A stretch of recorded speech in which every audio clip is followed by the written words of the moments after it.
بسم اللہ الرحمن الرحیم۔ السلام علیکم۔ یہ پڑھی لکھی لڑکیاں کتنی ضدی ہوتی ہیں۔ اپنے ضد کی راہ میں وہ اپنے آپ کو بھی تباہ کرنے سے نہیں ٹی۔ ہر مرد کے اندر یہ آرزو ہوتی ہے کہ وہ عورت کو پٹری سے اتارے اور اپنے راستے پر لے کر چلے۔ آگے جانے والے پیچھے رہنے والے لوگوں کو کبھی یاد نہیں کرتے۔ مرد کو عورت کا حسن نہیں، ان کا جذبہ متاثر کرتا ہے۔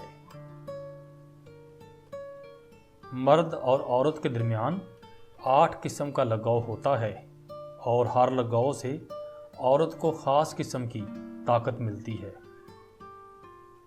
پہلا تعلق خیال کا ہے۔ جب کسی کا خیال دماغ میں بس جاتا ہے اور نکالنے سے نہیں نکلتا۔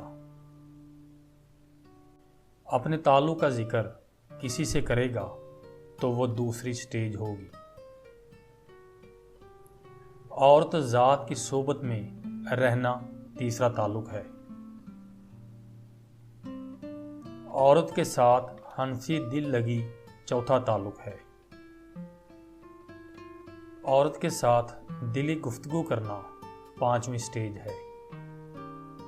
اس کے بعد جسمانی تعلق قائم کرنا 6ٹھی سٹیج ہے۔ اس آرزو کو ارادے سے پختہ کرنا 7ویں سٹیج ہے۔ اور اس کے بعد آخری اور اہم تعلق وہ ہے جب دونوں جسمانی ملاپ کرتے ہیں۔ مرد کی قوت بجلی سے مشابہ ہے، عورت کی طاقت مقناطیسی ہے۔ اگر مرد جسمانی تعلق کے وقت اپنے اوپر مکمل کنٹرول رکھے تو وہ عورت کی طاقت کو اپنے اندر جذب کر سکتا ہے۔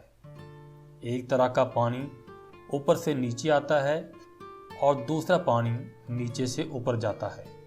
جب تک دونوں پانیوں کی سطح برابر نہ ہو جائے اس وقت تک پانی میں کشش پیدا نہیں ہوتی۔ مرد اور عورت کے جسمانی تعلق کا بھی یہی حال ہے۔ قوت اس وقت تک خارج نہیں ہوتی جب تک دونوں کا لیول برابر نہ ہو جائے۔ محبت اپنی مرضی سے کھلے پنجرے میں طوطے کی طرح بیٹھے رہنے کی صلاحیت ہے۔